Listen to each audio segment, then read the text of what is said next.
When I got my orders to Sitka, Alaska, I felt like I'd been drafted into the NFL. In my line of work, to get a chance to go and do the job in Alaska, it's like getting called up to the big leagues. So my current day job, I serve as a helicopter rescue swimmer in the U.S. Coast Guard.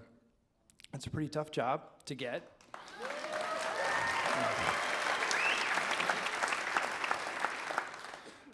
It's one of the harder training curriculums in the U.S. Armed Forces. It's not a well-known fact. There's anywhere between a 60 to 80% attrition rate. One of the guys I work with, he started a class with 25, and they graduated 3. So it's a tough job to get, tough job to keep. But for me, once I earned it, I really wanted to go up to Alaska and do it. So getting those orders, man, I was stoked. My first call was to my girlfriend. We'd been living together, very much in sin, depending on where you go to church, for about 4 years. And I felt I owed it to her to give her a little bit of lead time to either find a new roommate or wrap her head around picking everything up and moving to Alaska. And she told me I needed to wrap my head around becoming a married dude. I think her exact words were, "Shit or get off the pot."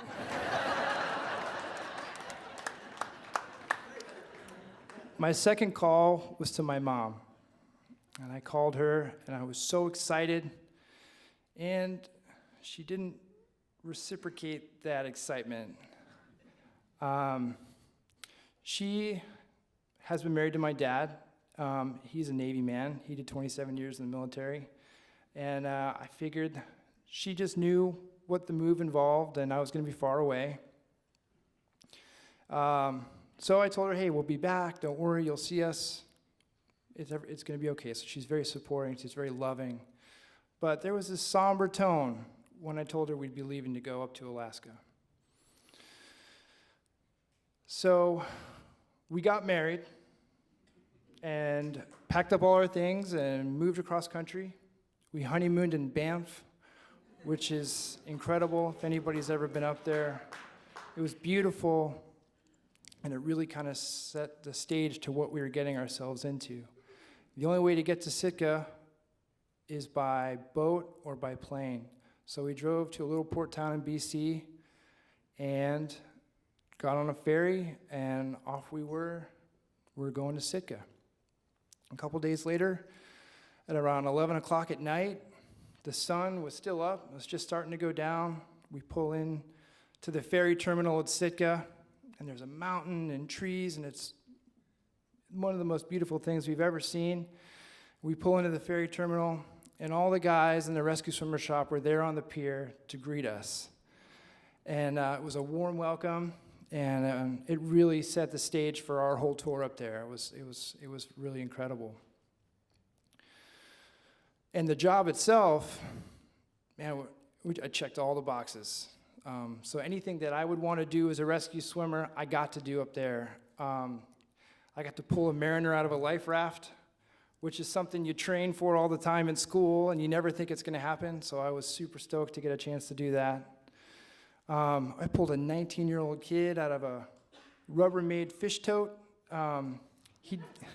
His boat sank in the middle of the night off Sitka Sound, and he spent 26 hours by himself in the water singing "Row, row, row your boat" to keep himself in the game. And it was incredible to swim up to him and tell him, hey, it's nice and warm in the helicopter, you're going to be okay. And it was an awesome moment.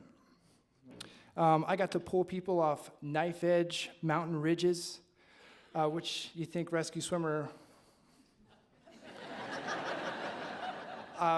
respond to motor vehicle accidents, gunshot wounds. We did lots of medevacs up there. So it was a very rewarding experience. And then one day my wife sits me down and she starts telling me symptoms. And I think she was appealing to the medic in me because at the end of the conversation, I asked, "Is there any chance you might be pregnant?" And she said, "Yes." There you go. And I think she did that so it would warm me up to the idea, because I just wrapped my head around being a husband, and now I'm wrapping my head around being a father. So it didn't work. I was still freaked out. So here we are living on this island, and now I'm going to be a father, and we found out I'm going to have a baby girl. So you can imagine, and it got really heavy really quick for me, but it was amazing. I was very happy, overjoyed. So I would call my mom, and every time I talked to her, I'd tell her, "Hey, everything's great, the family's great, the job is great." And she was always very loving and very supportive, very excited, but there was always a somber tone. And I figured it was because she missed me, and I missed my mom. So I understood, I thought. One night, we got a call up to Skagway, which is a little over an hour north of where we were stationed. The call was for a 60-year-old man with congestive heart failure. He'd been pulled off a cruise ship, and he was intubated and sedated medically. So we chose to take our flight surgeon with us, who's a full medical doctor, to provide a higher level of care, because I'm a medic, but at a certain level, it's nice to have somebody who really knows what they're doing in the back. And that night, it was a blizzard. The pilots did an incredible job of getting us up there. If you can imagine climbing into a helicopter in the middle of the night, it's pitch black outside, and it's snowing sideways, and you get in there, and there's two pilots who are like, "We got this, no problem." And we fly up, and they had these routes that we would fly that were very safe. We knew they were in the middle of these little slivers of water, but there was mountainous terrain on either side. And I'd sit in the back and watch the snow hit the windscreen like a 90s Windows screensaver. It was interesting to see, and to see how calm and professional they were. So we land in Skagway. Flight surgeon and I get out of the plane. We pick up the patient. He's being ventilated with a bag valve mask, which is commonplace. The doc gets passed down from the lead medic, and I start working with the other ambulance crew members to package the patient up and put him under the turning rotor blades of the helicopter, transfer him over. And as we all worked together to orchestrate this, I was working the bag valve mask, and it came off in my hand, which isn't, that happens, they're designed to pop off. But I looked at it, put it back on, and it wouldn't fit back on to the endotracheal tube, which is a breathing tube that goes down in the patient's mouth, into the lungs, and it's a way you can ventilate someone who can't breathe very well for themselves. But the ET tube had sheared, and there was no way to connect this bag back onto the tube. And we're under the rotor blades of the helicopter, so there's no way for me to directly communicate, "Hey, like, we need to do," it was basically we were watching this patient suffocate in front of us. So at that moment, I went mouth to ET tube, which is kind of a no-no in medicine for lots of different reasons. But at that moment, it seemed like the right thing to do. It was the only option we had in that moment.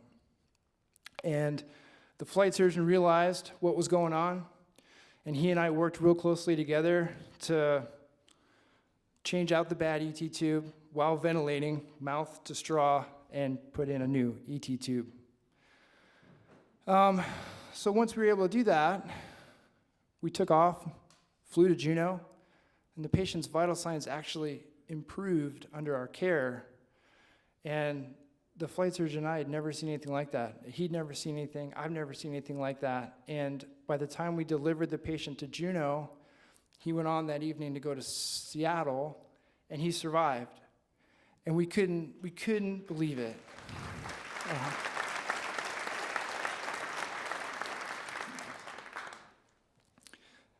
So we fly back to Sitka the next day, and I drive home. And I pull into the driveway, and my knuckles are white around the steering wheel. I couldn't turn the car off.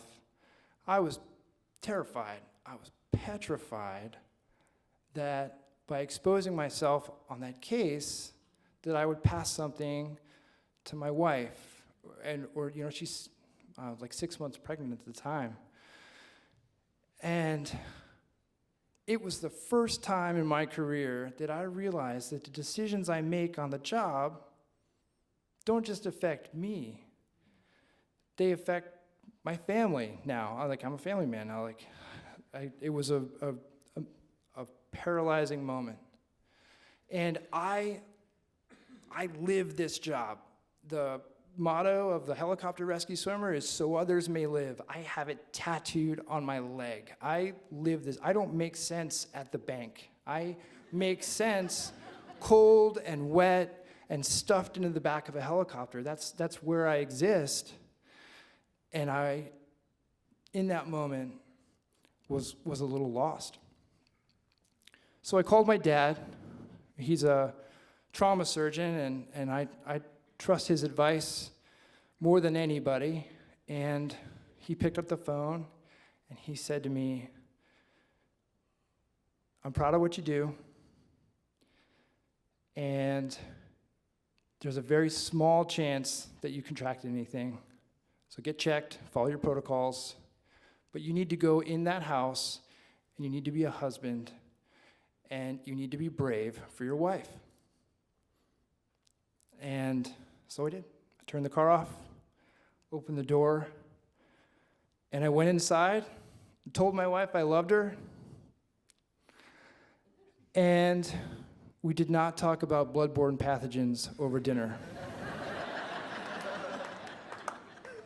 A couple months later, my first daughter is born. The nurse hands me this pink bundle, with a pink hat, pink blanket, and I look down and I hold my daughter, and I'm overcome by all these emotions I've never felt before, and then they all turn into this one giant new emotion that I've never felt before. I couldn't hold her tight enough. I couldn't tell her I loved her enough, and I couldn't protect her enough, all at the same time. And then I understood my mom's somber tone. To her, I'm not 6'4", 210-pound rescue swimmer. I'm her baby boy.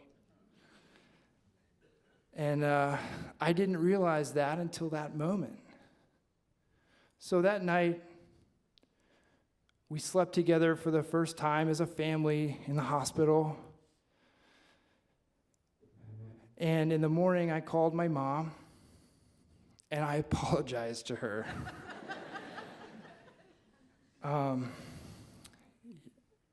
So now, when my daughter, who's 5 now, tells me, "Dad, I'm going to go across the street to the neighbors and play,"